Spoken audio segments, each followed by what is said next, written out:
پیارے دوستو السلام علیکم ورحمۃ اللہ وبرکاتہ۔ دوستو آج کے بیان کا عنوان ہے محمود غزنوی کا پورا اتہاس، دوستو پورا واقعہ۔ آپ سے گزارش ہے بیان کو مکمل سنیے گا۔ چلو چلتے ہیں اس بیان کی اور۔ اللہ کے نیک برگزیدہ بندے، مقبول ترین بندے، اللہ والے، اللہ کے ولی، بزرگان دین رحمہم اللہ علیہم اجمعین کے واقعات اور مختصر سے حالات اس نیت سے عرض کر رہا تھا کہ ہمیں بھی اپنے گریبان میں جھانکنے کا موقع ملے، ہم لوگ بھی یہ سوچیں کہ یہ اللہ والے تھے، پیٹ بھی تھا، نفس بھی تھا، بیوی بھی تھی، بچے بھی تھے، پیاس بھی لگتی تھی، بھوک بھی لگتی تھی، کپڑا بھی درکار تھا، سردی گرمی بھی آتی تھی، ان لوگوں نے اللہ کی رضا کیسے حاصل کی؟ نیت میری کسی کی تردید مقصود نہیں، سمجھانے کے لیے کہتا ہوں جیسے سڑک پہ پیدل آدمی چل رہا ہو اور پاس سے کار گزرتی ہے تو دل میں خیال آتا ہے کہ میرے پاس بھی کار ہوتی۔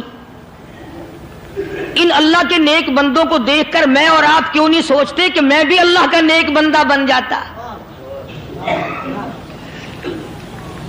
کوٹھی بنگلہ دیکھ کر، لمبا چوڑا کاروبار کارخانہ دیکھ کر آدمی کے دل میں آتا ہے یارو یہ کارخانے دار ہے، میں اس کا مزدور ہوں۔ تیرے دل میں یہ بات کیوں نہیں آتی کہ میں نماز بھی نہیں پڑھتا اور فلانا ساری رات سویا ہی نہیں؟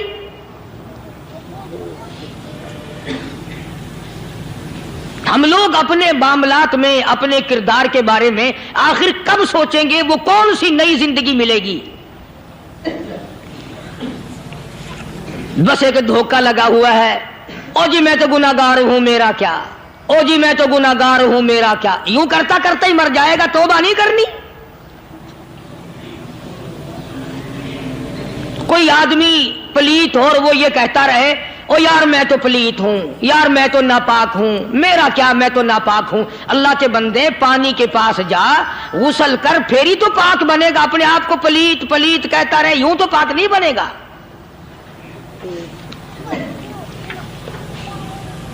یہ اللہ والے جو ہوتے ہیں آدمی کے اندر کو ٹھیک کرتے ہیں۔ جیسے ڈاکٹر کہتا ہے کہ اگر بلڈ پریشر کے مریض ہو تو نمک نہ کھاؤ، شوگر کے مریض ہو تو میٹھا نہ کھاؤ، بادی کے مریض ہو تو آلو نہ کھاؤ۔ اللہ والا کہتا ہے اگر تمہارے اندر شرک کی بیماری ہے تو خدا کے دروازے کے سوا کہیں نہ جاؤ۔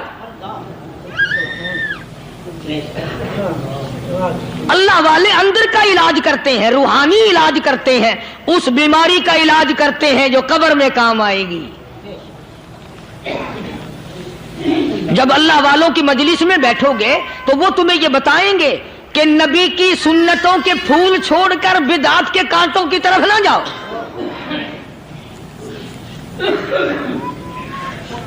اور ہدایت ہے محمد کریم صلی اللہ علیہ وسلم کی، سبحان اللہ۔ وہ جوان کتنا خوش نصیب ہوگا جو حضور کے ساتھ سواری پہ سوار ہے۔ اللہ اکبر۔ سیدنا معاذ بن جبل رضی اللہ تعالیٰ عنہ کی ذات اقدس ہے، جس سواری پہ محمد عربی صلی اللہ تعالیٰ علیہ وسلم سوار ہیں، اسی سواری پہ صحابی بھی سوار ہے، آپ کے پیچھے سوار ہے۔ آپ نے 3 مرتبہ ارشاد فرمایا یا معاذ، وہ کتنا مقدروں والا جوان ہوگا جس کا نام آقا کے پیارے پیارے منہ سے نکلا۔ فرمایا یا معاذ، او معاذ، عرض کیا لبیک و سعدیک، میرے آقا میں حاضر ہوں، میں غلامی میں حاضر ہوں۔ کچھ نہیں فرمایا، پھر دوسری مرتبہ ارشاد ہوا یا معاذ،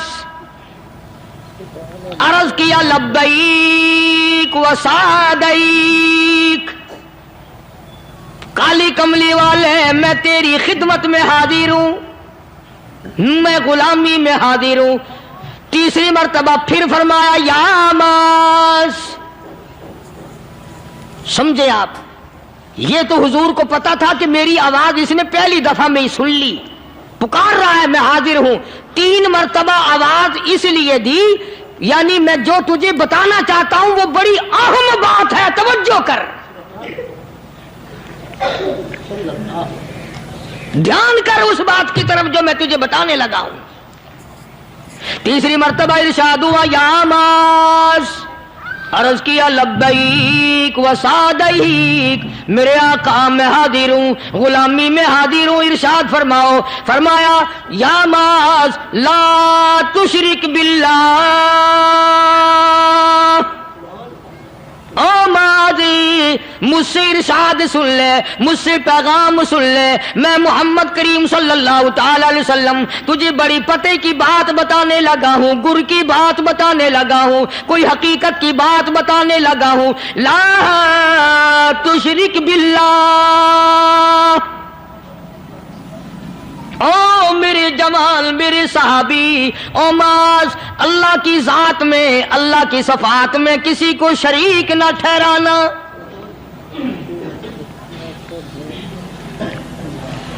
کسی کو بگڑی بنانے والا نہ سمجھنا، کسی کو پریشانی دور کرنے والا نہ سمجھنا، زندہ کرنے والا، مارنے والا، فقیر بنا دینے والا، فقیر کو شہنشاہ بنا دینے والا، اس کے سوا کوئی نہیں. چلو ہو گئی بات، فرما دیا آپ نے کہ شرک نہ کرنا. اب ہماری بات سنو، ابھی حدیث کا جملہ باقی ہے جو محمد عربی صلی اللہ علیہ وسلم کی زبان مبارک سے نکلا، اہم بات باقی ہے. ٹھیک ہے فرما دیا، لیکن اب سوال کرو سرکار مدینہ صلی اللہ علیہ وسلم سے کہ جی اگر کوئی مصیبت کی وجہ سے کر بیٹھے، اگر کوئی پریشانی کے عالم میں آ کے کر بیٹھے، کوئی دکھوں کا مارا ہوا کر بیٹھے، تو صاف فرما دیا، فرمایا او معاذ ان قتلتا، اگرچہ تجھے قتل کر دیا جائے، تیرا ٹکڑا ٹکڑا کر دیا جائے، تیرا قیمہ بنا دیا جائے، اس سے بھی سخت بات آگے فرمائی او حرقتا، چاہے تجھے جلا کر خاک کر دیا جائے، تیرا قیمہ بنا دیا جائے، تجھے جلا کر راکھ بنا دیا جائے، کسی حال میں بھی تجھے شرک کرنے کی اجازت نہیں. اور ایک اور بات میرے سے سن کر پکا کے لے جاؤ، چوری کرنے والا ساری عمر چوری کرتا ہے، لیکن کبھی ایسا دن اس کی زندگی میں نہیں آیا ہوگا جب وہ یہ کہے کہ میں عبادت کر رہا ہوں. لاکھ چوری کی ہو، یہ کہے گا کہ میں گناہگار ہوں، چوری کر، اپن چلو تمہارے منہ پہ نہیں کہے گا، دل میں کہے گا. زنا کرنے والا کبھی نہیں کہتا کہ میں گناہ نہیں کرتا، شراب پینے والا کبھی نہیں کہتا کہ میں گناہ نہیں کرتا، حرام کھانے والا، رشوت لینے والا کبھی نہیں کہتا کہ میں گناہ نہیں کرتا. شرک ایسا گناہ ہے، ایسی گمراہی ہے، اس کو بندہ گناہ سمجھ کر نہیں، عبادت سمجھ کے کرتا ہے. اور ارشاد فرمایا محمد عربی صلی اللہ علیہ وسلم نے کہ شرک کرنے والے کو توبہ کی توفیق نہیں ہوتی. وہ اس کو برا سمجھے تو توبہ کرے، جب وہ اس کو برا سمجھتا ہی نہیں تو گناہ سمجھتا ہی نہیں تو توبہ کائے کی کرے گا وہ. میں عرض کر رہا تھا کہ یہ جو اولیاء کرام ہیں، بزرگان دین ہیں، اللہ والے ہیں، یہ شرک کی لعنت سے آدمی کو بچانے کے لیے ساری زندگی کوشاں رہتے ہیں. حدیث پاک میں آتا ہے، ارشاد فرمایا محمد کریم صلی اللہ علیہ وسلم نے کہ جب آدمی گناہ کرتا ہے، فرمایا ان فی الجسد لمضغۃ اذا صلحت صلح الجسد كله واذا فسدت فسد الجسد كله الا وهي القلب او كما قال النبي صلی اللہ علیہ وسلم. ارشاد فرمایا آدمی کے بدن میں ایک گوشت کا ٹکڑا ایسا ہے کہ جب وہ ٹھیک ہو جائے تو سارا بدن ٹھیک ہو جاتا ہے، جب وہ بگڑ جائے تو سارے بدن کا نظام بگڑ جاتا ہے. الا وہی القلب، سرکار مدینہ صلی اللہ علیہ وسلم نے فرمایا وہ دل ہے. دل آدمی کا سنور جائے تو سارا کچھ سنور گیا، دل بگڑ گیا تو سب کچھ بگڑ گیا. ریاکاری دل سے پیدا ہوتی ہے، تکبر دیکھنے میں نہیں آتا، دل میں پیدا ہوتا ہے، فخر دل میں پیدا ہوتا ہے، عجب اور خودبینی دل میں پیدا ہوتی ہے. تو آقا مدنی صلی اللہ علیہ وسلم نے فرمایا کہ آدمی کا دل جو ہے وہ سفید ہوتا ہے، بالکل سفید ہوتا ہے۔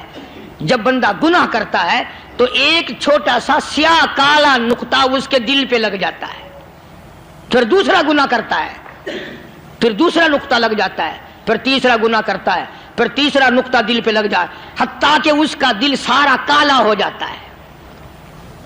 اور جب سارا دل کالا ہو جاتا ہے تو اس کے دل کے اندر پھر حق سمجھنے کی گنجائش نہیں رہتی، پھر وہ اتنا بگڑتا ہے کہ خلاف شرع کام کو وہ عبادت کہتا ہے، پھر وہ ڈھول دھماکے کو عبادت کہتا ہے، پھر وہ چمٹا کھڑکانے کو عبادت کہتا ہے، پھر وہ نشہ کرنے کو عبادت کہتا ہے، پھر وہ نماز نہ پڑھنے کو عبادت کہتا ہے، پھر وہ قرآن کے قریب نہ آنے کو عبادت کہتا ہے۔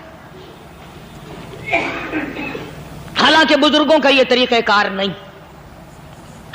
سائیں توکل شاہ صاحب سب کا رحمت اللہ علیہ، امبالے شہر میں مزار ہے، حضرت کے واقعات میں لکھا ہے کہ جب کوئی عالم، جب کوئی قاری، جب کوئی بزرگ قرآن پڑھتا یا کچھ بیان کرتا، اگر قرآن پڑھتا غلطی کرتا، ہاں یہ بات سمجھ لو کہ سائیں شاہ صاحب جو تھے ان پڑھ تھے،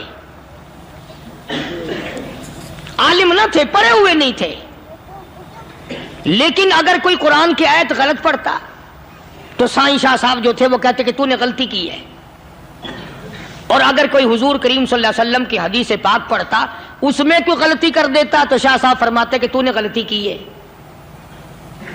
تو ایک دن مولویوں نے، عالموں نے، قاریوں نے مشورہ کر لیا اور کہنے لگے آؤ شاہ صاحب سے پوچھیں گے کہ ان کو، یہ پڑھے ہوئے تو ہے نہیں، ان کو پتہ کیسے چلتا ہے، آیت غلط پڑھی گئی یا حدیث پاک غلط پڑھی گئی، ان کو پتہ کیسے چلتا ہے؟ تو اللہ والے کی خدمت میں پہنچے اور جا کے یہ سوال کر دیا، اللہ والے سے یہ سوال کر دیا، آپ سب سبحان اللہ کہو تو میں آگے جواب بتاؤں۔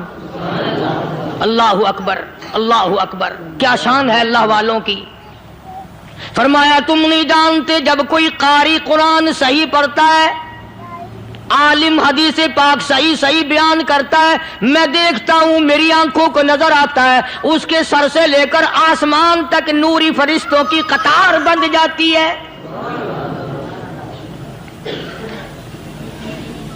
اور جب وہ غلطی کرتا ہے تو وہ قطار ساری رخصت ہو جاتی ہے، وہ قطار ساری چھٹی کر جاتی ہے، میں سمجھ جاتا ہوں کہ کوئی غلطی ہوئی ہے۔ یہ ہے اللہ والوں کی باتیں جو ہم لوگوں کے کام آنے والی ہیں، جو ہمارے سوچ و بچار کی ہیں، جو ہمارے کرنے کی ہیں، کہ کتنے دن ان حضرات کو فاقے کرنے پڑے، مصیبت جھیلنی پڑی، پریشانی اٹھانی پڑی تو پرواہ ہی نہیں کرتے تھے۔ مخلوق سے سوال کرنا ان حضرات کے یہاں بہت بری بات تھی۔ بلکہ نفحۃ الیمن ایک عربی کورس کی کتاب ہے، درس میں پڑھائی جاتی ہے عربی مدرسوں میں۔ ہم نے جب سبق پڑھتے تھے تو ایک واقعہ پڑھا تھا کہ کسی پہاڑ کی غار میں ایک اللہ والا رہتا تھا اور اللہ اللہ کرتا تھا، ہر وقت اللہ کی طرف سے کھانا آ جاتا تھا اور وہ کھا لیا کرتا تھا۔ تو خدا امتحان بھی کرتا ہے، آزمائش بھی کرتا ہے، دعا کیا کرو اللہ ہماری آزمائش نہ فرمائے، ہم لوگ آزمائش کے قابل کہاں ہیں۔ تو اللہ پاک نے جب اس اللہ والے کی آزمائش فرمائی تو 3 دن تک کھانا نہ آیا، 3 روز تک کھانا نہیں آیا۔ جب نہیں آیا تو بھوک نے ستایا، اور جب بھوک نے ستایا تو پریشانی ہوئی، اور جب پریشانی ہوئی تو دل میں خیال آیا کہ اب میرے لیے سوال کرنا جائز ہو گیا، اب تو میں بالکل بھوک نے تنگ کر دیا مجھے۔ تو پہاڑ سے نیچے اترے اور جا کر کے ایک مکان پہ سوال کر دیا، اور سوال یہ کیا کہ اللہ نام پہ مجھے کھانا چاہیے۔ ان گھر والوں نے 3 روٹیاں دے دی،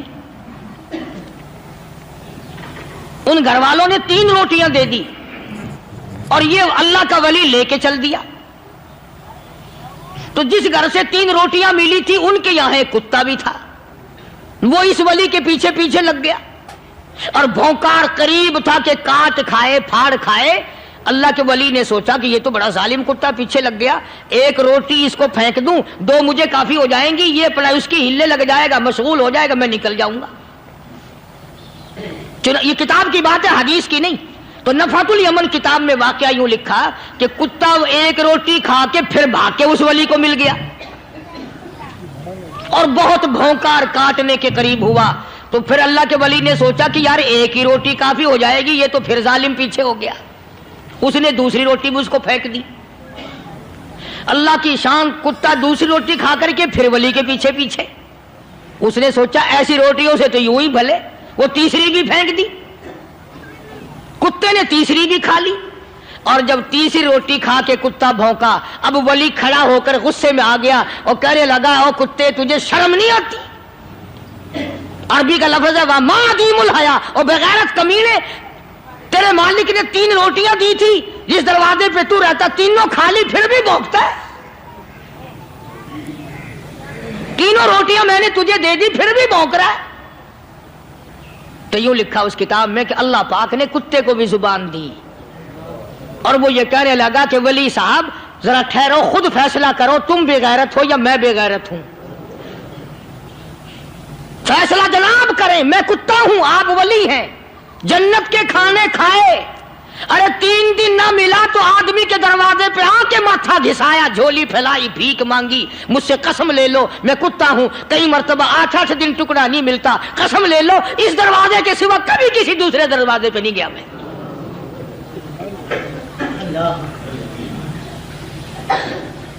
تجربہ کر لو. 3 دن کتے کو ٹکڑا ڈالو، چوتھے دن دم ہلا کر تمہارے پاؤں میں لٹے گا.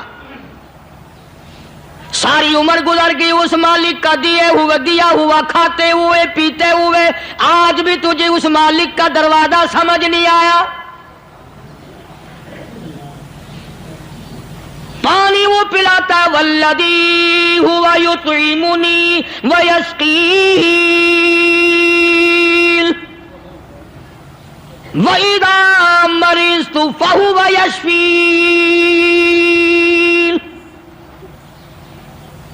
کتنا کھلاتا ہے، کتنے اعلیٰ درجے کے کھانے کھلاتا ہے، طرح طرح کے کھانے کھلاتا ہے.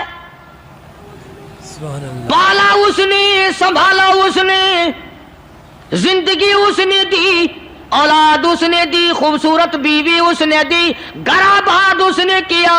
تھوڑی سی پریشانی آ گئی، اب جا کے قبر کے سامنے جھکا کھڑا ہے، اس مالک سے میرا کام نہیں چلا، او 4 گز زمین میں پڑنے والے، تو میری حاجت روائی کر دے.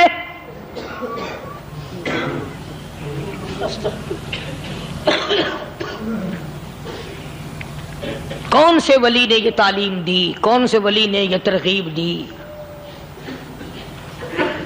خواجہ قطب الدین بختیار کاکی رحمت اللہ علیہ، بابا فرید الدین شکر گنج رحمت اللہ علیہ کا پیر ہے. اتنے اللہ والے لوگ تھے، اتنے اللہ والے لوگ تھے. خواجہ قطب الدین بختیار کاکی رحمت اللہ علیہ کا آخری وقت دلی شہر میں آ گیا. نہ دولت تھی، نہ کوٹھی تھی، نہ بنگلہ تھا، فقیری.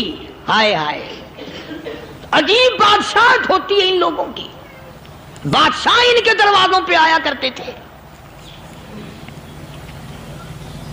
خواجہ ابو الحسن خرقانی رحمت اللہ علیہ بزرگ گزرے ہیں. محمود غزنوی کا زمانہ ہے. محمود غزنوی مرحوم بادشاہ نیک آدمی تھا. خواجہ ابو الحسن خرقانی رحمت اللہ علیہ کی خدمت میں آیا اور حضرت نے یوں پوچھ لیا، فرمایا محمود 2-4 دن پہلے بھی تو سنا تھا کہ تم ادھر آئے ہو، مجھ سے مل کے نہیں گئے؟ تو کہنے لگا حضرت سرکاری دورے پہ آیا تھا، سرکاری دورے کی لپیٹ میں اللہ والے کی زیارت کو بے ادبی سمجھتا ہوں. اللہ والے کی زیارت کرنے آؤں، کام کوئی اور لے کر آؤں اور اللہ والے کی زیارت کروں؟ میرے نزدیک یہ بے ادبی ہے. فرمایا آج ارادہ کر کے آئے ہو؟ کہ جی ہاں ارادہ کر کے آیا ہوں. باتیں ہوتی رہی. محمود کہنے لگا حضرت آج بہت بڑا کام لے کر آیا ہوں، دعا فرماؤ. سومناتھ کے مندر پہ حملے کا ارادہ ہے. 70 راجاؤں کی فوج آئیں گی، 70 بادشاہوں کی فوج آئیں گی، 70 راجا ہندو اپنی فوج لے کر آئیں گے. میں اکیلا مسلمان مقابلے میں آؤں گا، دعا فرماؤ وہ قادر کریم مجھے فتح عطا فرمائے۔ کیسی نیت لے کر آیا کرتے تھے بادشاہ لوگ فقیروں کے دربار میں۔ آج تو اگر کسی ولی کے پاس بھی جاؤ گے، میں نے مولانا عبید اللہ انور مدذلو سے پچھلے دنوں عرض کر دیا، میں نے کہا حضرت آپ اپنے گھر میں ہی رہتے ہیں، باہر نہیں نکلتے، کئی دن لوگوں کو نیکی ملے گی، زیارت ہوگی، تو فرمانے لگے قاری صاحب آپ کو کیا پتا ہے، بس اسی کام کے لیے لوگ آتے ہیں، ہماری اینٹ پر دو، ہم نے مکان بنانا ہے، ہمیں دکان کا تعویذ دے دو، ہمارے پیچھے دشمن لگ گیا، ہمارا مقدمہ ہو گیا، اور یوں تو کہنے کوئی بھی نہیں آتا، دعا کر دو اللہ میری قبر میں بھلائی فرما دے۔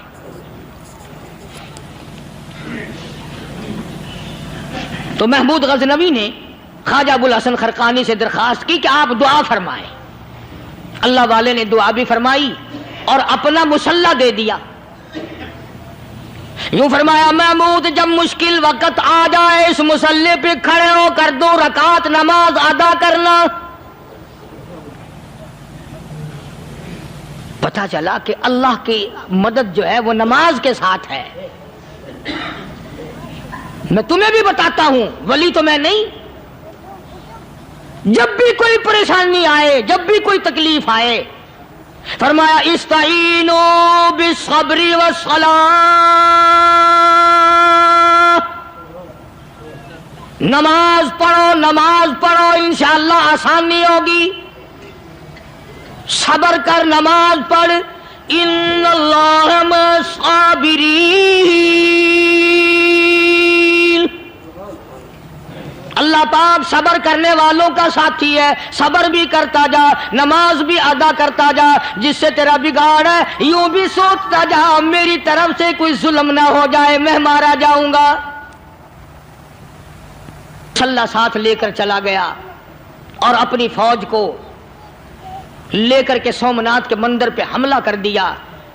مسلمان فوج بڑا سفر کر کے آئی تھی، دور سے آئی تھی، تھکی ہوئی تھی، چور چور تھی، اتنے حالات نہ تھے، اتنے ہتھیار نہ تھے، 70 راجاؤں کی فوج کے مقابلے میں مسلمانوں کو شکست ہو گئی۔ محمود غزنوی کو خبر دی گئی بادشاہ شکست ہو گئی۔ محمود نے 2 رکعت نماز ادا کی، اور یہ بھی بتا دوں اللہ والوں کا اتنا ادب کیا محمود غزنوی نے کہ اس مسلح پہ کھڑے ہو کر نماز نہیں پڑھی، اس کو سر کے اوپر رکھ کے نماز پڑھی۔ مسلح اللہ والے کا سر پہ رکھ لیا اور نماز پڑھی خدا کے حضور میں، اور پھر سر سجدے میں رکھ دیا، میرے پروردگار بے نیاز خالق و مالک، میں گناہگار سہی، میں سیاکار سہی، میں تیرا بندہ ہوں، او میرے مولا مقابلہ کفر سے ہے، حق پرستوں کی نہ کی تو نے گر دل جوئی نہیں، تانا دیں گے بت کے مسلم کا خدا کوئی نہیں، او میرے پروردگار آج مجھے ذلیل نہ کر، آج میری شکست نہ کر، آج مسلمانوں کو شکست نہ دے، او بے نیاز پروردگار کافر کہیں گے ان کا خدا کہاں گیا۔ بس محمود غزنوی نے اللہ کے حضور میں نماز ادا کی اور دامن پھیلایا اور سر سجدے میں رکھا، وہ اطلاع ملی کہ شکست فتح میں بدل گئی۔ چنانچہ جمعے کا خطبہ محمود غزنوی نے سومناتھ کے مندر کے اندر دیا۔ اس قدر اللہ والوں کو دلچسپی تھی ان معاملات سے کہ قوم کے لیے بھلائی ہو، ملک کے لیے بھلائی ہو، عوام کے لیے آخرت کی دنیا کی بھلائی مقصود تھی۔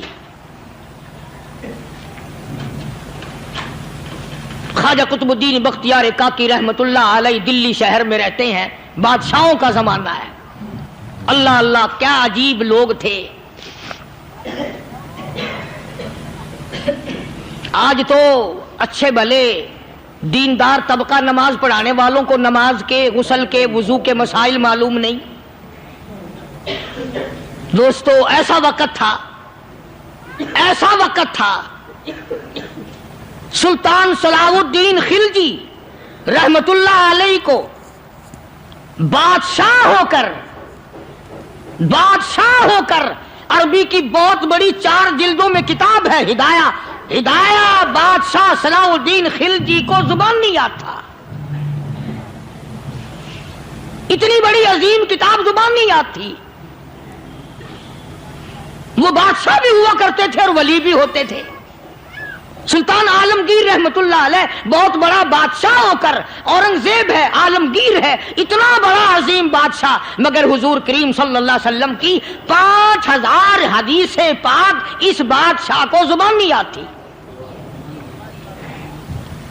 اور قرآن کا حافظ تھا، قرآن کا قاری تھا، قرآن کا عالم تھا، قرآن کا مفسر تھا، ولی بھی تھا، بادشاہ بھی تھا، اللہ والا بھی تھا.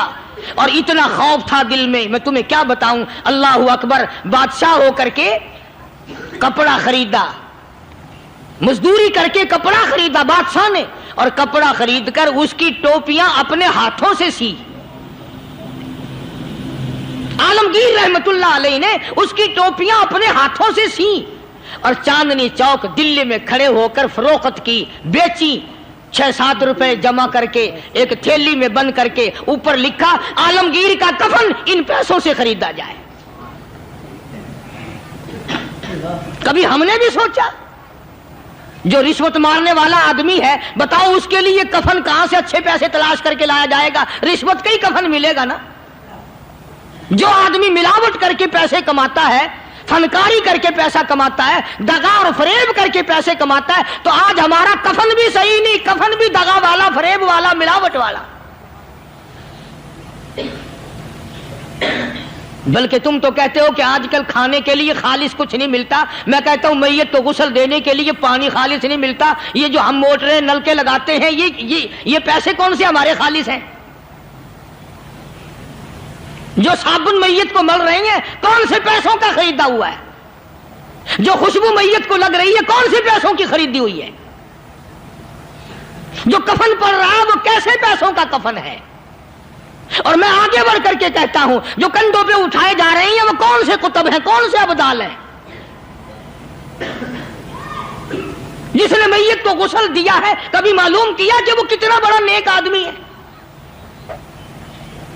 یہ تو ہمارے آخری وقت کا حال ہے، اور اس طرف کسی کا دھیان نہیں، سوچ نہیں، بچار نہیں. قطعی طور پر اندھے ہو جاتے ہیں. او میاں ٹھیک ہے جو کچھ ہو رہا ہے.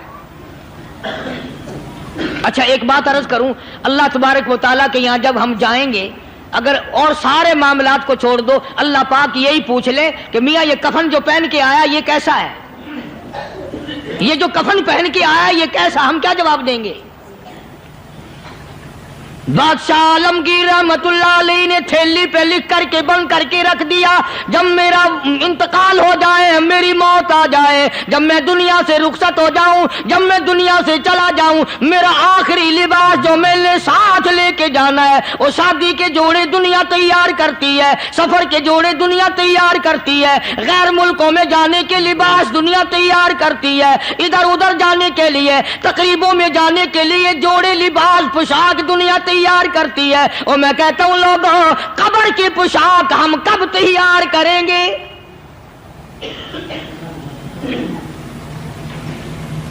عالمگیر رحمت اللہ علیہ نے خود اپنے کفن کا انتظام کر کے رکھ دیا. ہمارے گھروں میں تو اگر کفن کا ذکر کرو تو گھر والے بھی منہ بنائیں گے، چھوڑو تم نے کفن کی باتیں بنانی شروع کر دی ابھی سے ہی. اور ایک اور عرض کروں، کفن بھی مقدر والوں کو ملتا، کئیوں کو ملتا ہی نہیں. کفن نہیں ملتا، قبر نہیں ملتی، نماز جنازہ نہیں ملتی، غسل نصیب نہیں ہوتا. مقدری سودے ہیں، نہ یہ دولت سے بات بنتی ہے، اور نہ یہ اقتدار سے بات بنتی ہے، اور نہ یہ سرمایہ سے بات بنتی ہے. یہ تو تقدیروں کے مسئلے ہیں جو مالک نے اپنے ہاتھ میں رکھا ہے. جناب رسول کریم سب کہہ دو صلی اللہ علیہ وسلم کے سگے چچا، اللہ غنی جنگ احد ہے، امام الانبیاء محبوب کبریا حضرت محمد مصطفیٰ صلی اللہ تعالی علیہ وسلم کو خبر دی گئی آپ کی حالت بھی زخمی ہے، آپ کا چہرہ انور زخمی ہو گیا، آپ کے چہرے میں خود جو سر پہ اوڑھ رکھا تھا اس کے حلقے کڑیاں چہرے انور پیغمبر کی اندر چلی گئی، نکلتی نہیں، نکالنا چاہتے ہیں، نکلتی نہیں، نکالنے کی کوشش کرتے ہیں۔ ابو عبیدہ بن جراح رضی اللہ تعالیٰ عنہ نے دانتوں میں پکڑ کر وہ ہلکا زنجیر والا کھینچ لیا۔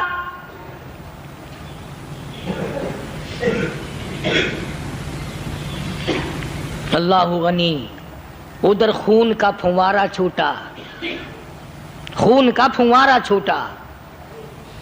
اللہ، عرش الہی سے آواز آئی، جبریل۔ پل جھپکنے کے برابر جبریل ساری دنیا کا نظام طے کر سکتا ہے۔ توجہ، اللہ نے آواز دی، جبریل۔ عرض کیا، حضور۔ فرمایا، یاد رکھ، اگر میرے محبوب کا خون زمین پہ گر گیا تو پھر تو جبریل کا آئے گا۔ سدرۃ المنتہا سے سکنڈ تو بڑی چیز ہوتی ہے، پل جھپکنے سے پہلے جبریل نے آ کر اس خون کو سنبھالا ہے۔ اتنی عظمت ہے سرکار مدینہ صلی اللہ علیہ وسلم کی اللہ تبارک و تعالیٰ کے یہاں، اور ہر پیغمبر کی۔ ابراہیم علیہ الصلوۃ والسلام کو وقت کے بادشاہ نے منجنیق میں بٹھا کر یوں آگ میں پھینک دیا، اس منجنیق میں سے، پنگوڑے میں سے خلیل نکل چکا۔ آواز آئی، جبریل۔ جواب ملا، حضور، کہ میرا خلیل کو کیا ہوا؟ حضرت جبریل کو حکم ہوا، یاد رکھ، اگر خلیل کا ایک بال بھی جل گیا تو جبریل کس کام کا؟ اللہ تبارک و تعالیٰ کے فرشتے نے پہلے پہنچ کر آگ پہ پر بچھا دیے۔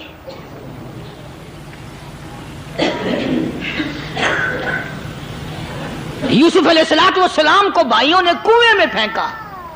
اب بتاؤ، کنواں کوئی 100-200 گز یا 100-200 میل تو لمبا نہیں ہوتا۔ میں خالق کی بے نیازی تمہیں بتا رہا ہوں، اور اپنے پیغمبروں کی کس طرح حفاظت فرماتے ہیں، سبحان اللہ۔ بھائیوں نے کنویں میں دھکا دیا، جبریل جی یہ کیا ہوا؟ تو میرا نبی آیا، میرے نبی کے کنویں میں جانے سے پہلے تخت بچھا دے۔ جبریل نے پر بچھا کر تخت بنا دیا۔ وہ تو یوں بچاتا ہے، وہ تو یوں سنبھالتا ہے۔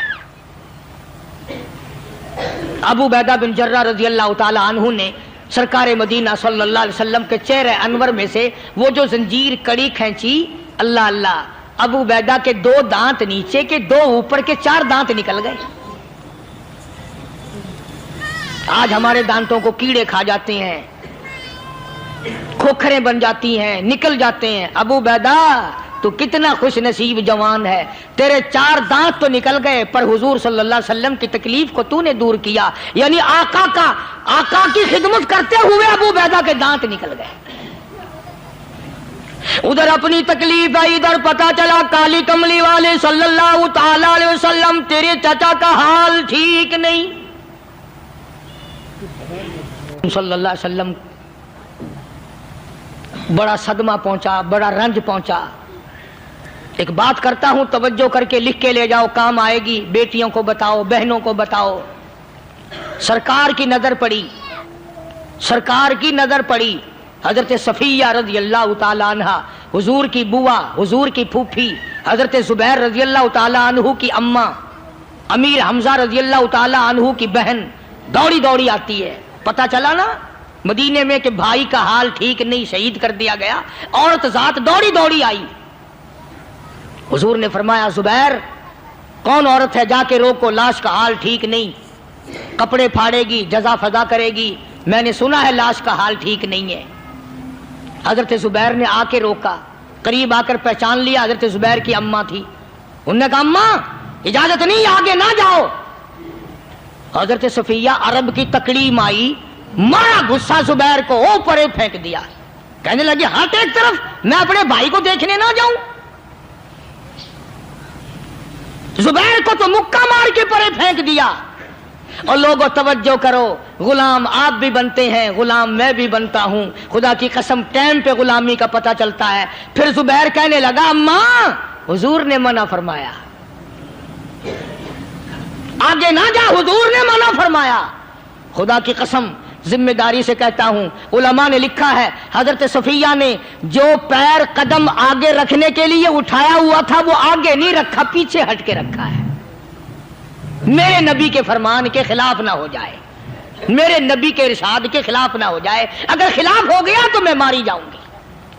اور وہیں رک گئی، کہنے لگی اور زبیر بیٹے جاؤ، میرے محبوب سرکار مدینہ صلی اللہ تعالی علیہ وسلم سے جا کے کہو میں نے لاش کا حال سن لیا ہے، مجھے سب کچھ پتہ چل گیا ہے، جا کے کہو بے شک میں عورت ہوں لیکن گھبراؤں گی نہیں، جب سے میں نے تیرا کلمہ پڑھا ہے میں نے صبر کرنا بھی سیکھ لیا ہے۔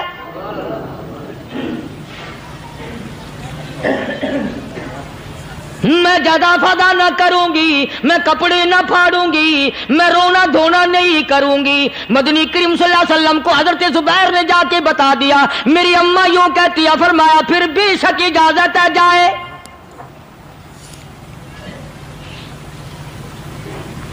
آج کی کوئی مائی ہوتی اتنا حال دیکھ کر بھائی کا نہ جانے ہارٹ فیل ہو جاتا۔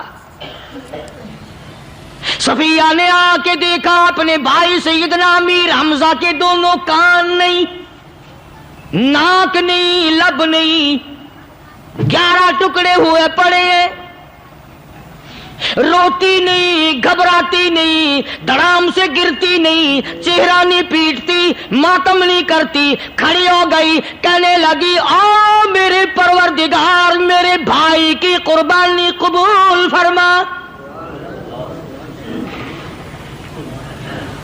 میرے بھائی کی قربانی کے صدقے میں میرا بھی بیڑا پہاڑ کر دے۔ اور خبر تو مل گئی تھی نا کہ کپڑے بھی اتار کر لے گئے، بغل میں سے 2 چادریں نکال لی ہیں، بغل میں سے 2 چادریں نکالی کہ میرے بھائی کو کفن دے دینا۔ یوں جو نظر پڑی ایک انصاری نوجوان رضی اللہ تعالی عنہ، وہ بھی ننگا پڑا ہے، کافر اس کو بھی شہید کر کے گر گئے۔ مسلمانوں ذرا اندازہ لگاؤ، یہ بھی مسلمان تھے، یہ بھی نبی کے عاشق تھے، یہ بھی دیوانے تھے، ایسے وقت میں بھلا ایسی بات کس کو سوجھے؟ ماں جایا بھائی ہو، سگا بھائی ہو، اچھی محبت اور تعلق ہو بہن بھائی کا، اور سید الشہداء حضور نے فرمایا ہو وہ ننگا پڑا ہے، 11 ٹکڑے ہوئے پڑے ہیں، ایسے وقت میں ایسی بات کون سوچے؟ صفیہ کہنے لگی لوگوں ایک چادر اس بھائی کو دو جو میری ماں کے پیٹ سے پیدا ہوا، ایک چادر اس بھائی کو دو جو محمد کے کلمے نے میرا بھائی بنا دیا ہے، جو میرے نبی نے کے کلمے نے میرا بھائی بنا دیا ہے۔ کل قیامت میں خدا یہ نہ فرما دے صفیہ کفن دینے آئی، خیرات دینے آئی تو اپنے کو دے کے چلی گئی۔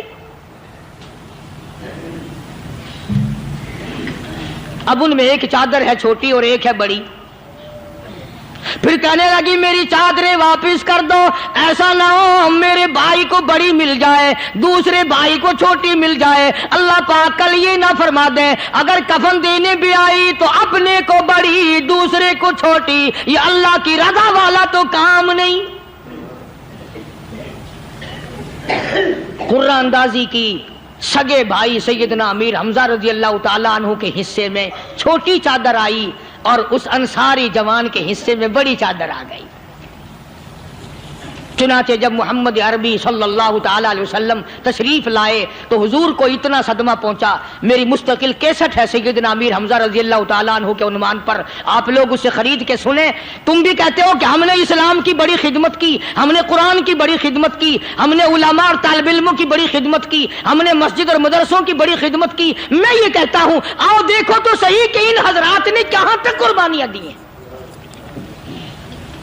حضور نبی کریم صلی اللہ تعالی علیہ وسلم جب اپنے پیارے چچا کی لاش پہ آئے، چہرے پہ نظر پڑی دونوں لب نہیں، کالی کملی والے صلی اللہ تعالی علیہ وسلم نے منہ میں جھانک کر دیکھا تو زبان نہیں، ذرا نیچے کو نظر کی پیٹ میں جگر اور کلیجہ نہیں، دونوں ہاتھ نہیں، دونوں کان نہیں۔ یہ حال دیکھ کر حضور صلی اللہ علیہ وسلم کو چکر آ گیا، زمین پہ تشریف فرما ہو گئے، اور پھر بلکہ یہاں تک لکھا ہے کہ آپ نے یوں فرمایا او میرے مالک اگر صفیہ مائی میری بوا پھوپھی یہاں نہ ہوتی تو میں یہ ٹکڑے بھی نہ اٹھاتا. اگر تو یوں ہی راضی ہے تو میں بھی یوں ہی راضی ہوں. اور پھر جب ان ٹکڑوں کو جوڑا گیا تو صحابہ نے عرض کیا یا رسول اللہ صلی اللہ تعالی علیہ وسلم، امیر حمزہ قداور آدمی تھا، لمبا تکڑا بہادر آدمی تھا، حالت یہ ہے چادر چھوٹی ہے بھی ایک ہی، اگر سر ڈھانپتے ہیں تو پیر کھل جاتے ہیں، پیر ڈھانپتے ہیں تو سر کھل جاتا ہے. حضور نے فرمایا سر کو چھپا دو، پیروں پہ میرے چچا کے درختوں کے پتے ڈال دو. میں یہ عرض کر رہا تھا کہ اللہ والے ہر وقت میں آدمی کی اصلاح کی کوشش کرتے ہیں، اسے بنانے کی کوشش کرتے ہیں، اسے سمجھانے کی کوشش کرتے ہیں. اللہ تبارک و تعالی ہر مسلمان کو توفیق دے کہ وہ اپنی زندگی بھر اللہ والوں کی خدمت میں جانے آنے کی، قرآن کی خدمت کی ہر وقت پروگرام بنائے، نیت خیر رکھے. کیوں؟ اس لیے اسی کو کہتا ہے کہ لیے پھرتی ہے بلبل چونچ میں گل، لیے پھرتی ہے بلبل چونچ میں گل، اور ڈھونڈتی ہے شہید ناز کی تربت کہاں ہے. تلاش کرتے ہیں جانور پرندے کہاں پر اللہ کی رحمت برس رہی ہے. تو ہمیں بھی اللہ کی رحمت کا طالب ہونا چاہیے، اللہ کی رحمت کا متلاشی ہونا چاہیے. اللہ پاک مجھ پہ اور آپ سب پر، ساری امت پر اپنا کرم فرمائے. آسمانی کتابیں نازل فرمائی، اسی کو لوگ زیادہ چمکاتے ہیں.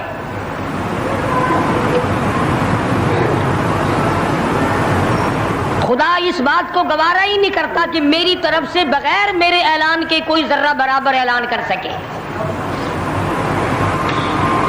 وہ کسی قلندر کو، کسی ملنگ کو، کسی کو اختیار نہیں دیتا.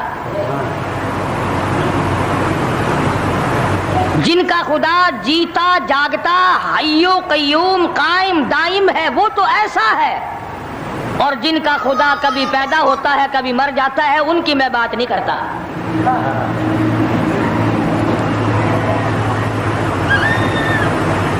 پروردگار عالم نے ایک طریقے کا سوال کر دیا، اگر تم میرے معاملات میں شریک کار بنتے ہو تو آؤ پھر ایک ناخون بنا کے دکھاؤ،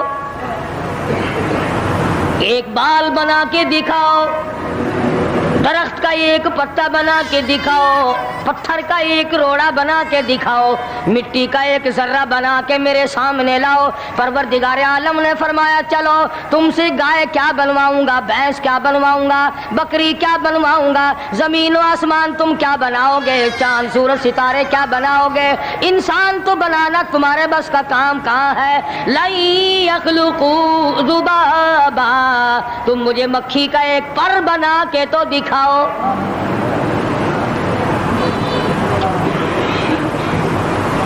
فرمایا جس کے دل میں توحید و ایمان یقین کی دولت جم جاتی ہے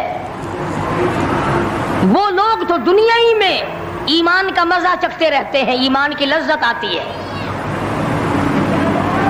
صحابہ اکرام رضوان اللہ تعالی علیہ مجمعین کی جماعت نے دنیا ہی میں جنت کو دیکھا، جنت کی خوشبو سونگی، کسی کو جنت کی ہوا لگی، کسی نے جنت کا نقشہ دیکھا، کسی کو جنت کا نظارہ کرا دیا گیا دنیا ہی میں.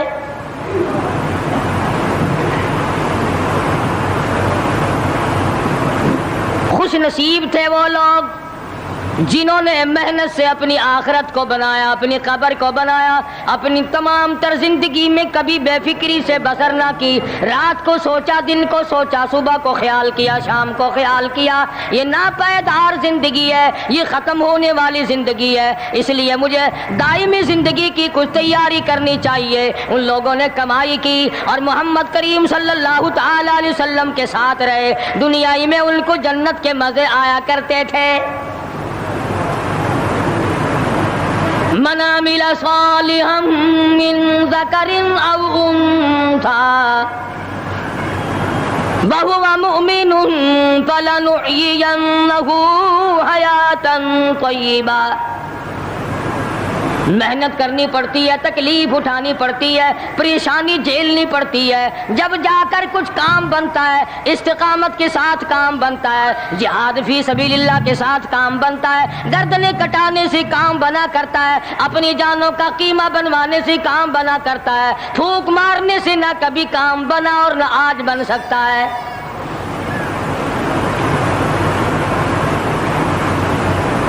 علماء کرام میں بے شمار لوگ اس قسم کے آئے جو استقامت کا پہاڑ ثابت ہوئے۔ ان میں سے بعض نے یہ لکھا ہے کہ بعض مرتبہ کھانے میں ایسا مزہ آتا تھا جیسے جنت کے کھانے کا مزہ آتا ہے۔ شاہ عبد الرحیم صاحب رائے پوری رحمہ اللہ، خدام نے عرض کیا حضرت پورا مہینہ گزر جاتا ہے رمضان المبارک کا، کچھ دو چار نوالے دو چار لقمے کھا تو لیا کرو۔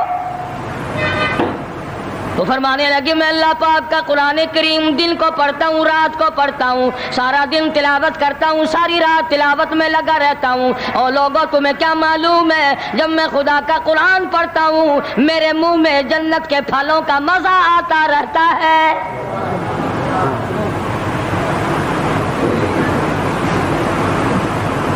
صحابی ہے مدنی کریم صلی اللہ تعالی علیہ وسلم کا، احد پہاڑ کی طرف جا رہا ہے، ایک دوسرا صحابی سامان لے کے لینے کے لیے واپس آ رہا ہے، وہ جانے والا پوچھتا ہے کدھر چلا؟ کہتا ہے مجھے فلانا کام ہے۔ پوچھا تم کہاں چلے؟ کہتا رب ذوالجلال کی قسم احد پہاڑ سے جنت کی خوشبو آ رہی ہے۔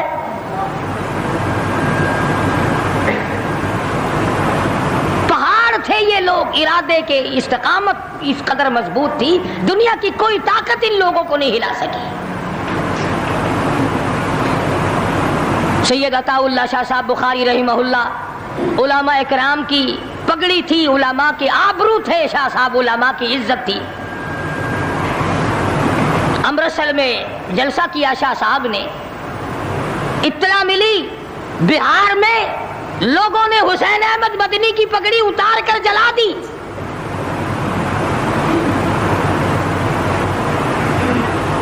بخاری نے جلسہ کیا،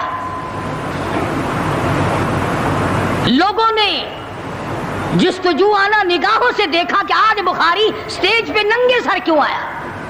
فرمایا ہاں ہاں جو کچھ نگاہوں سے پوچھ رہے ہو سمجھ گیا ہوں، تم یہی کہتے ہو نا کہ میں ننگے سر کیوں آیا ہو؟ جب حسین احمد کی پگڑی تم نے اتار دی، بخاری اوڑھ کر آنے والا کون ہوتا ہے؟ آج تک دیکھو ان بہاریوں کو تم کہاں کہاں یہ دھکے کھاتے پھرتے ہیں۔ مولانا حسین احمد مدنی رحمت اللہ علیہ کی پگڑی اتاری، پیروں کے نیچے بلی اور جلا دی،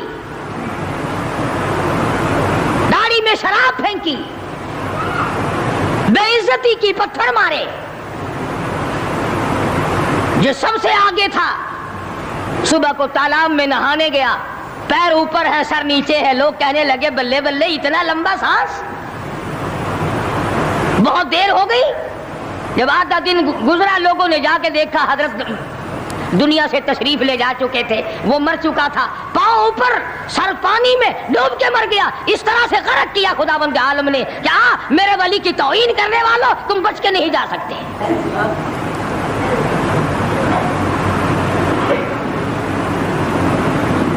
جلندھر کے اسٹیشن پہ مولانا کی توہین کرنے والا یہاں فیصل آباد میں آیا، لوگوں نے اٹھا کر بھٹے کی چمنے میں ڈال کر خاک کر دیا۔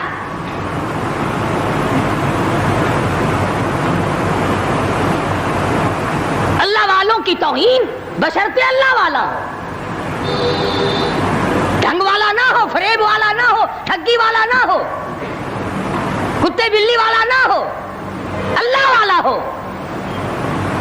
خدا اس کا انتقام لیتا ہے۔ کلکتے میں مولانا ابوالکلام آزاد رحمہ اللہ کی بیگم بیمار ہے، مولانا ابوالکلام آزاد رانچی جیل میں ہے، بیگم آزاد نے خط لکھا، اطلاع دی میں بڑی شدید بیمار ہوں، ایسا معلوم ہوتا ہے میرا آخری وقت ہے، مجھے آ کر کے مل جاؤ، بڑی جلدی ہے، میری بڑی تمنا ہے، بڑی آرزو ہے۔ مولانا نے جواب دے دیا اگر تیرا آخری وقت قریب ہے کلمہ پڑھتی چلی جا، استغفار کرتی چلی جا، قرآن کریم کی تلاوت کرتی کرتی رخصت ہو جا، اللہ اللہ کرتی رخصت ہو جا، میں تجھ سے ملنے کے لیے انگریز ظالم کے سامنے ضمانت کی بھیک مانگنے کو تیار نہیں۔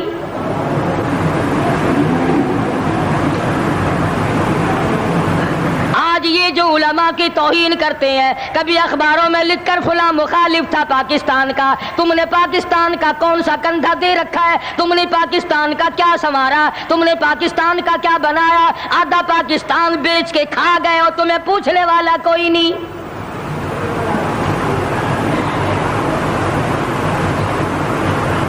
مولانا ابوالکلام آزاد رحمہ اللہ نے جواب دے دیا، وہ ایسے خوددار لوگ تھے، وہ ایسے اللہ والے لوگ تھے کہ انہوں نے ظالم کے سامنے ضمانت کی بھیک مانگنے سے انکار کر دیا، اور یہ صرف ایک یہ نہیں، اس قسم کے ہزاروں تھے۔ مسٹر ٹامسن فرانسیسی مورخ لکھتا ہے دلی کے چاروں طرف، دلی سے آگرے تک، دلی سے پانی پت تک، دلی سے مراد آباد تک، دلی سے غازی آباد تک، چاروں طرف کم سے کوئی درخت کا ٹہنا ایسا نہ تھا جس پہ کسی عالم دین کی لاش نہ لٹکی ہو۔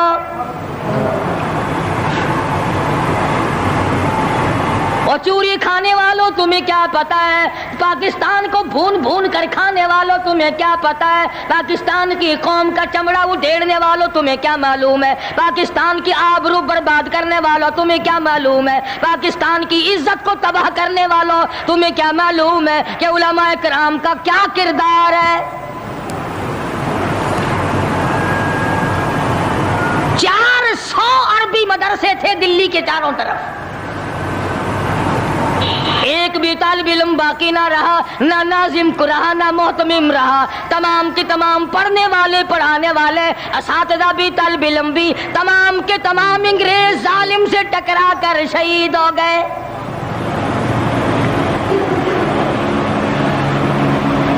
مولانا ابوالکلام آزاد رحمہ اللہ نے جواب دے دیا بیگم آزاد کا انتقال ہو گیا، بیگم آزاد کا انتقال ہو گیا۔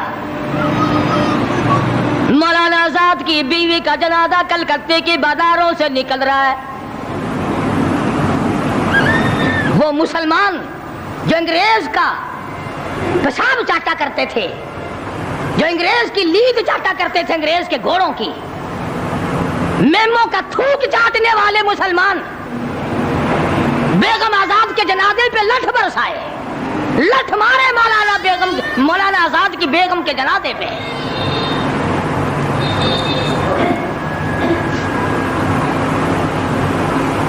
بجائے ایک اللہ والی کے جنازے میں شرکت کرتے، آج بھی یہ اخباروں والے کبھی کہتے ہیں ہندوستان میں مسلمانوں کے ساتھ یوں ہو رہا ہے، دیوبند میں یوں ہو، تم اپنی تو بات کرو، تمہارے یہاں کیا ہو رہا ہے؟ کون سی رات ہے جس میں ڈاکہ نہیں، کون سا دن ہے جس میں ایکسیڈنٹ نہیں، کون سی گھڑی ہے جس میں کسی مسلمان کے کلیجے کو تم چیر کر نہیں کھاتے؟ دوسروں کی باتیں کرتے ہو اور تمہارے پاس پیسے حرام کے ہیں، تم اخبار پڑھے بغیر جی نہیں سکتے۔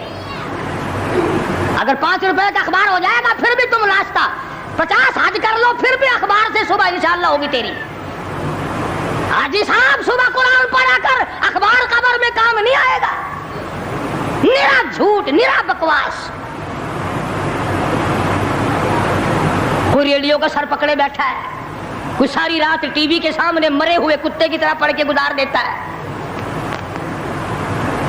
دوسروں پہ تنقید، دوسروں کو بکواس۔ مولانا ابوالکلام آزاد رحمہ اللہ کی بیگم کا جنازہ گزر رہا ہے، لوگوں نے لٹھ مارے، مسلمانوں نے مارے، کلمہ گو نے مارے، مسلمانوں کی آل اولاد نے لٹھ چلایا۔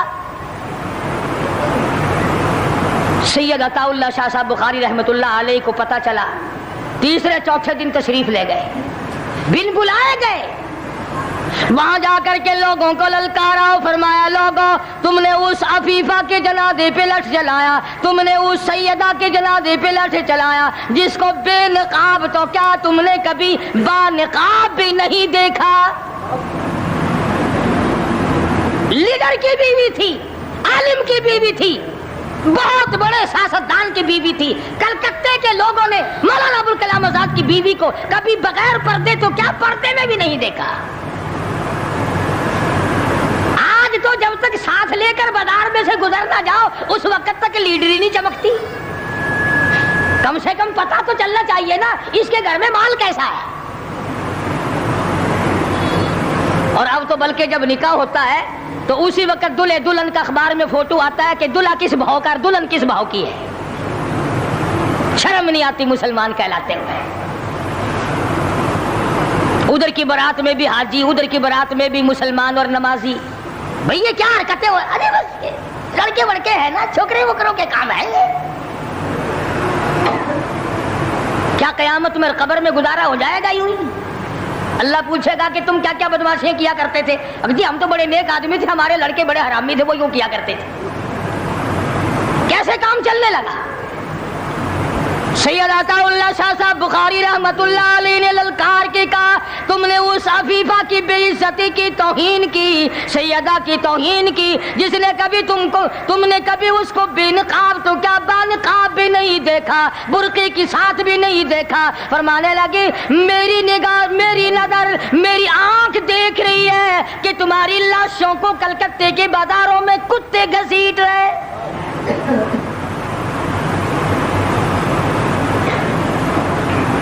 ہفتہ نہیں گزرا، 8 دن نہیں گزرے کہ ہندو مسلم فساد ہوا اور مسلمانوں کی لاشوں سے کلکتے کا بازار بھرا۔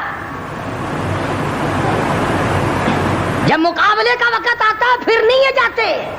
جو سب سے بڑے ایمان کے ٹھیکیدار ہے، اسلام کے ٹھیکیدار ہے، بہت بڑے، ان سے کبھی تو پوچھ لیا کرو کہ تم میں سے افغانستان کتنے حضرات تشریف لے گئے ہیں، فلسطین کتنے گئے ہیں، کیا کریں گے افغانستان جا کے، کیا کریں گے فلسطین جا کے؟ یہی جمعرات کو 2 پلیٹیں اور زیادہ صاف کر لیں گے۔ جب مقصد کھانا ہی ہے۔ وہ ایک مولوی بیمار ہو گیا بیچارہ، تو ڈاکٹر کے پاس لے گئے بڑی مشکل سے چارپائی پہ ڈال کر، تو وہ اتنی سی پیالی میں مکسر بنا کے لایا دوا کا۔ انہوں نے کہا حضرت یہ پی لیجئے۔ کہنے لگا بولے اگر اتنی جگہ ہوتی تو 1 پلیٹ اور نہ ڈال لیتا۔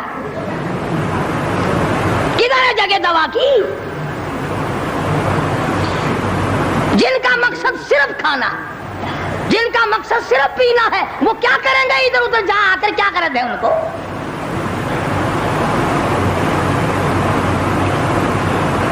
شیخ العربی والا جم حضرت مولانا سید حسین احمد صاحب مدنی رحمت اللہ علیہ جیل میں ہے، انگریز کی مخالفت کرتے ہوئے، دشمنی کرتے ہوئے جیل میں ہے۔ آپ کو اطلاع دی گئی مولانا تمہاری والدہ انتقال کر گئی، جنازے پہ آ جاؤ۔ اماں کا آ کر منہ دیکھ لو، کندھا دے دو، ساری عمر کے لیے تمہاری والدہ کا چہرہ چھپ جائے گا۔ مولانا نے جواب دیا ایک والدہ کا، ایک بھاوج اور بھابھی کا، بھتیجی اور بہنیں مولانا مدنی کے جیل میں رہتے رہتے 6 جنازے گھر سے نکلے،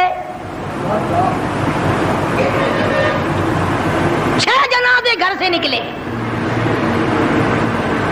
ہر وقت اطلاع دی گئی تشریف لاؤ، آ کے جنازے میں شرکت کرو، اماں کا چہرہ دیکھ لو، اماں کو اپنے ہاتھوں سے دفن کر دو۔ مولانا نے جواب دیا الحمدللہ اللہ پاک نے مجھے توفیق بخشی ہے، میں یہیں بیٹھا دعا کروں گا۔ او میری والدہ، اللہ کے یار رخصت ہو جا، اللہ تیری قبر کو جنت کا باغ بنائے، اللہ پاک آخرت بہتر بنائے، دنیا سے ایمان کی دولت ساتھ لے جانے کی توفیق عطا فرمائے۔ پر میں تیری زیارت کے لیے، میں تیرے جنازے میں شرکت کے لیے انگریز ظالم سے ضمانت کی بھیک مانگنے کو تیار نہیں۔